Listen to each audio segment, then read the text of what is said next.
ശ്രീരാമാവതാരം. വിശ്രവസു മഹർഷിക്ക് രാക്ഷസിയായ കൈകസിയിൽ 4 മക്കൾ പിറന്നു. രാവണൻ, കുംഭകർണൻ, വിഭീഷണൻ, കൂടാതെ ശൂർപ്പണഖ എന്ന സഹോദരി. സഹോദരന്മാർ 3 പേരും ബ്രഹ്മാവിനെ തപസ് ചെയ്തു. മനുഷ്യനല്ലാതെ മറ്റൊരു ജീവിയിൽ നിന്നും എനിക്ക് മരണം സംഭവിക്കരുത് എന്ന് രാവണൻ വരം ആവശ്യപ്പെട്ടു. ബ്രഹ്മാവ് രാവണൻ ആവശ്യപ്പെട്ട വരം നൽകി. കുംഭകർണൻ നിർദേവത്വം എന്ന വരം തനിക്ക് കിട്ടണമെന്ന് ആവശ്യപ്പെട്ടു. എന്നാൽ സരസ്വതീ ദേവി ആ സമയം അവനെ കൊണ്ട് നിദ്രാവത്വം എന്ന വാക്കാണ് ഉച്ചരിപ്പിച്ചത്. ഇളയ സഹോദരനായ വിഭീഷണനാകട്ടെ വിഷ്ണുഭക്തി എന്ന വരം ആവശ്യപ്പെട്ടു. അവർ ആവശ്യപ്പെട്ട വരം ബ്രഹ്മാവ് നൽകി. നിദ്രാവത്വം എന്ന വരം കിട്ടിയ കുംഭകർണൻ അവിടെ തന്നെ കിടന്നുറങ്ങാൻ തുടങ്ങി.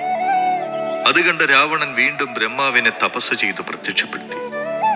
1 വർഷത്തിൽ 6 മാസം കുംഭകർണൻ ഉറങ്ങുമെന്നും അത് കഴിഞ്ഞാൽ 6 മാസം ഉണർന്നിരിക്കുമെന്നും ബ്രഹ്മാവ് വരം നൽകി. രാവണൻ സഹോദരന്മാരോടുകൂടി ലങ്കയിൽ ചെന്ന് രാക്ഷസ ചക്രവർത്തിയായി. ദുഷ്ടനും ബലവാനുമായ രാവണൻ താമസിയാതെ 3 ലോകവും കീഴടക്കി. ദേവന്മാരെയും മുനിമാരെയും മറ്റും അയാൾ ഉപദ്രവിച്ചു. രാവണന്റെ നീചകർമ്മങ്ങളിൽ ദുഃഖിതയായ ഭൂമിദേവി ഒരു പശുവിന്റെ രൂപം ധരിച്ച് ഇന്ദ്രസന്നിധിയിലെത്തി തന്റെ ദുഃഖം അറിയിച്ചു. ഇന്ദ്രൻ ഭൂമിദേവിയുമായി ബ്രഹ്മാവിനെ കാണാനെത്തി. ബ്രഹ്മാവ് ദേവന്മാരുമായി വിഷ്ണുവിന്റെ സമീപത്തെത്തി. ഞാൻ മനുഷ്യനായി അവതരിച്ച ആ ദുഷ്ടനെ വധിക്കാം. എനിക്ക് സഹായിയായി അനന്തനും ശംഖചക്രങ്ങളും അവതാരമെടുക്കും. നിങ്ങളപ്പോൾ വാനരന്മാരായി പുനർജനിക്കണം എന്ന് വിഷ്ണു പറഞ്ഞു. അക്കാലത്ത് അയോധ്യ ഭരിച്ചിരുന്നത് ദശരഥ മഹാരാജാവായിരുന്നു. അദ്ദേഹത്തിന് 3 ഭാര്യമാർ: കൗസല്യ, കൈകേയി, സുമിത്ര. പക്ഷേ രാജാവിന് മക്കളുണ്ടായിരുന്നില്ല. ഋഷ്യശൃംഗന്റെ നേതൃത്വത്തിൽ ദശരഥ രാജാവ് പുത്രനെ ലഭിക്കാൻ അശ്വമേധം നടത്തി. തീജ്വാലകളുടെ മധ്യത്തിൽ കയ്യിൽ സ്വർണപാത്രവുമായി തിളങ്ങുന്ന ഒരു രൂപം പ്രത്യക്ഷപ്പെട്ടു. സൂര്യനെ പോലെ തിളങ്ങുന്ന ആ രൂപം രാജാവിന് സ്വർണപാത്രം നൽകി. ദശരഥ രാജാവ് നന്ദിയോടെ സ്വർണപാത്രം സ്വീകരിച്ച് 3 പത്നിമാർക്കുമായി നൽകി. കുറെ കാലത്തിന് ശേഷം ദശരഥന്റെ പത്നിമാർ 3 പേരും ഗർഭം ധരിച്ചു. 10 മാസം തികഞ്ഞപ്പോൾ കൗസല്യ ഒരു പുത്രനെ പ്രസവിച്ചു. അപ്രകാരം കൈകേയി ഒരു പുത്രനെയും സുമിത്ര 2 പുത്രന്മാരെയും പ്രസവിച്ചു. കൗസല്യയിൽ ജനിച്ച പുത്രന് രാമനെന്നും കൈകേയിയുടെ പുത്രന് ഭരതനെന്നും സുമിത്രയുടെ പുത്രന്മാർക്ക് ലക്ഷ്മണൻ എന്നും ശത്രുഘ്നൻ എന്നും ദശരഥൻ നാമകരണം ചെയ്തു. ശ്രീരാമൻ സകല സൽഗുണങ്ങളുടെയും ഇരിപ്പിടമായി ശോഭിച്ചു. രാജാവ് കുട്ടികളെ ഗുരുകുല വിദ്യാഭ്യാസം ചെയ്യിച്ചു.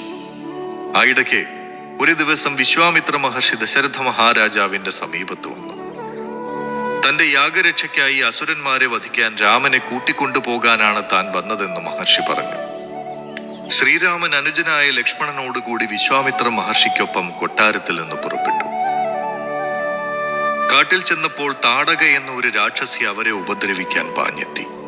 വിശ്വാമിത്രന്റെ നിർദ്ദേശപ്രകാരം ശ്രീരാമൻ ബാണം ഉപയോഗിച്ച് താടകയെ വധിച്ചു. രാമലക്ഷ്മണന്മാരോടുകൂടി വിശ്വാമിത്രൻ കാട്ടിലുള്ള തന്റെ ആശ്രമത്തിലെത്തി.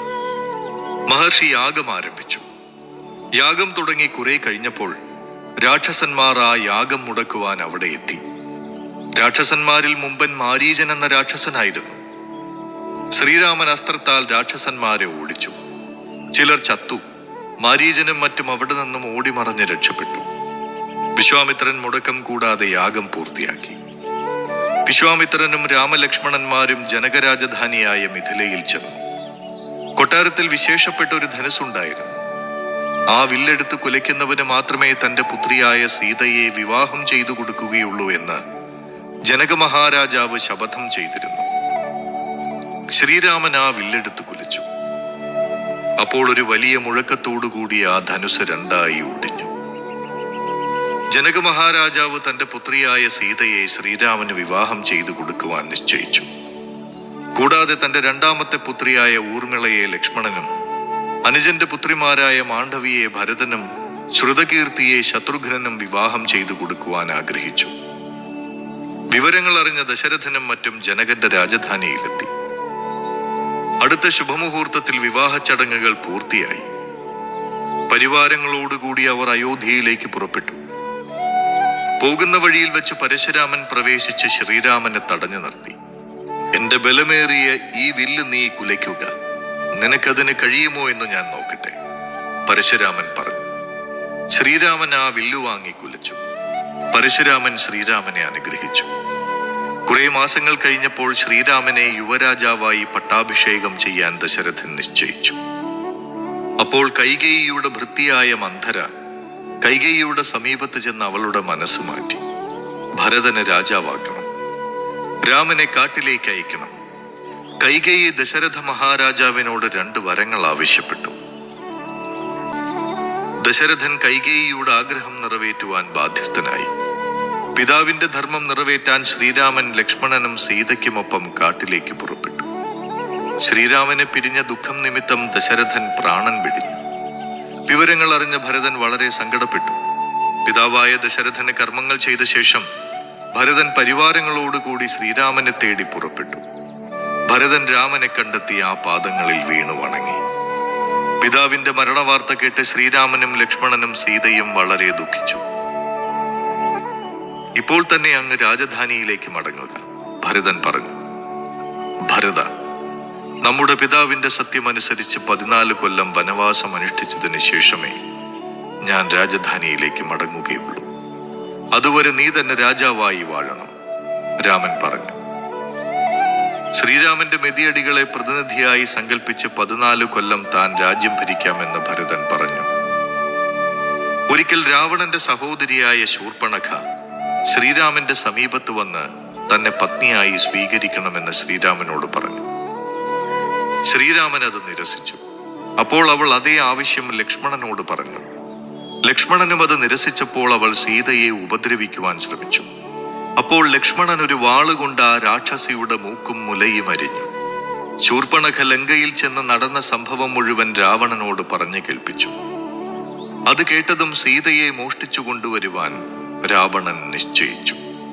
മാരീചൻ രാവണന്റെ ആഗ്രഹപ്രകാരം പൊന്മാനായി രൂപം ധരിച്ച് പഞ്ചവടിയിൽ സീതയുടെ സമീപത്ത് ആരുമില്ലാത്ത സന്ദർഭം നോക്കിയെത്തി.